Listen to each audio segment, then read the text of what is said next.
আল্লাহ পাক রব্বুল আলামিন আমাদেরকে আমরা যা কিছু বলি না কেন আমাদের মতো কিছু গুনাহগার বান্দাদেরকে একটি মহতি রোপণ সব দিক দিয়েই ওনাকে স্মরণ করলেই আপনারা ওনাকে পান এবং উনি সবার পাশে থাকেন। নেতৃবৃন্দ উপস্থিত, আসসালামু আলাইকুম। এই জায়গায় যে বিসমিল্লাহির রহমানির রহিম, বক্তব্য দেওয়ার কিছুই নাই। বালাসিয়া তারা দূরে লাগিয়ে দিল।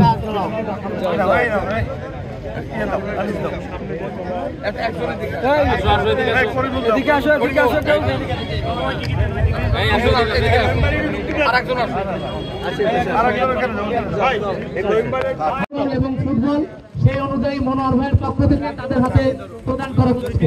সবাই আপনি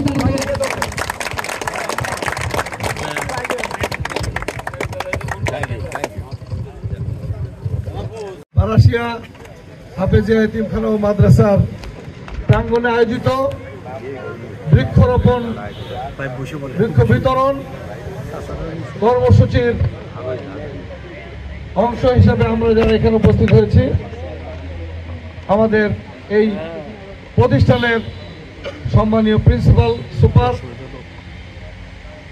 আমাদের মাঝে উপস্থিত আছেন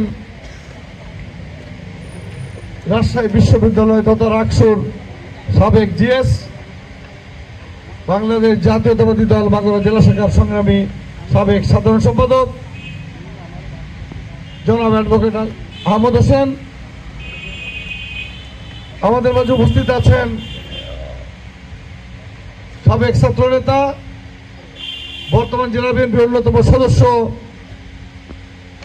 সাবেক থানার আহ্বায়ক, সদর থানার আহ্বায়ক জনাব কুতুবুদ্দিন আহমেদ, উপস্থিত আছেন যুব দলের সংগ্রামী সিনিয়র ভাইস প্রেসিডেন্ট জনাব আমিরুল ইসলাম, উপস্থিত রয়েছেন স্বেচ্ছাসেবক দলের সংগ্রামী আহ্বায়ক জনাব গোলাম জাহিদ, যুব দল নেতা মারুফ মুন্না, ছাত্র দলের মামুন শফিক সহ অন্যান্য নেতৃবৃন্দ,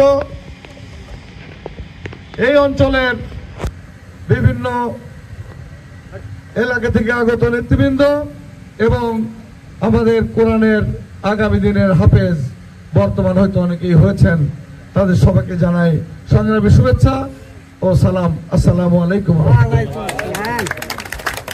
আপনারা জানেন আমাদের এখানে সুপার সাহেব একটা আহ্বান রেখেছেন যে আমরা যেন সবাই নামাজের প্রতি যত্নবান হই। আমারও একই আহ্বান থাকবে, আসেন সবাই নামাজের প্রতি যত্নবান হই। দেখেন, হুজুররা ভালো বলতে পারবেন, আমি তো ওরকম হাদিস বলতে পারবো না, তবে যেটা শুনি যে রমজানের রোজা ছেড়ে দিলে কিন্তু তার একটা কাফারা আছে, সিস্টেম আছে, নামাজের কিন্তু কোনো কাফারা নেই। খেয়াল করে দেখেন আপনি কিভাবে কি করবেন। তাই জন্য যারা আমরা নামাজ পড়িনি, আল্লাহর কাছে এখনই তওবা করে মাফ টাফ চেয়ে নিয়ে আবার শুরু করলেন, হয়তো আল্লাহ মাফ করে দেবেন। আল্লাহ রাব্বুল আলামিন কোরআনে কত গুরুত্বপূর্ণ কথা বলেছেন যে তোমরা যদি সমুদ্র সমান পাহাড় সমান গুনাহ করো আর যদি তওবা করে ওই গুনাহ আর না করো, আমি তার সমস্ত পাপকে পুণ্যে পরিণত করব। এটা কোরআনের কথা। তাহলে চিন্তা করেন মহান রব কত মহান। আমরা এই মাদ্রাসা প্রাঙ্গণে সবাই আল্লাহকে ভয় করি, তার কাছে আমাদেরকে ফিরতে হবে, এ কথাটা মনে করেই যেন আমরা আগামী পথ চলি। আজকে আমাদের যে কর্মসূচি, বেসিক্যালি আমরা একটু কিছু গাছ আমরা দিতে চাই, কারণ আমাদের শহীদ জিয়াউর রহমান এই ছোট ছোট সোনামণিদের নিয়ে কত প্ল্যান করেছেন। উনি জানতেন যে পরিবেশের জন্য গাছের কি অপরিহার্যতা, তাই উনি গাছ লাগানোর ব্যাপারে জোর দিয়েছেন। যত নতুন রাস্তা করেছিলেন শহীদ প্রেসিডেন্ট জিয়াউর রহমান, প্রত্যেকটা রাস্তার দুই ধারে বাবলা গাছ রোপণ করেছিলেন, আপনাদের নিশ্চয় মনে আছে, এবং এমন আরো অনেক গাছ লাগিয়েছেন। তার ধারাবাহিকতা রেখেছিলেন বেগম খালেদা জিয়া, আমাদের দেশনেত্রী, আমাদের মা। তারই সুযোগ্য সন্তান তারেক রহমান আগামী দিনের রাষ্ট্রনায়ক, তিনিও একই পথে আমাদেরকে নির্দেশ দিয়েছেন সামাজিক কর্মকাণ্ডে অংশগ্রহণ করতে এবং বেশি বেশি গাছ লাগাতে, বৃক্ষরোপণ করতে, বৃক্ষ বিতরণ করতে। আপনারা জানেন স্লোগান তো আছেই, বেশি বেশি গাছ লাগান, পরিবেশ বাঁচান। আর আপনারা নিশ্চয়ই লক্ষ্য করেছেন ওখানে একটা কথা আছে, গাছ লাগাবো ছোট্ট হাতে, বেড়ে উঠবে আনন্দেতে, বাঁচবো মোরা খুশি মনে, ভরবে ভুবন অক্সিজেনে। তার মানে কি?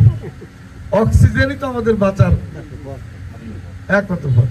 এই ছোট্ট হাত, এই সোনাদের, এই সোনামণিদের হাতে যদি আমরা, এই হাফেজদের হাতে গাছ লাগাই, সেই যদি ফলবান গাছ হয় ফল ধরবে, যদি প্রয়োজনীয় গাছ হয় সে প্রয়োজন মিটাবে, কিন্তু অক্সিজেন তো দেবেই। তাই আমি আপনাদেরকে আহ্বান জানাবো, আপনারাও যারা এখানে এসেছেন আপনারাও সবাই বেশি বেশি গাছ লাগান, পরিবেশ বাঁচান। আমি বক্তব্য আল্লাহ পাক রব্বুল আলামিন আমাদেরকে আমরা যা কিছু বলি না কেন যে 5 সেকেন্ড ওই দেন সামনে দাঁড়ায় দিচ্ছে। হুকুমের মধ্যে আসক্ত না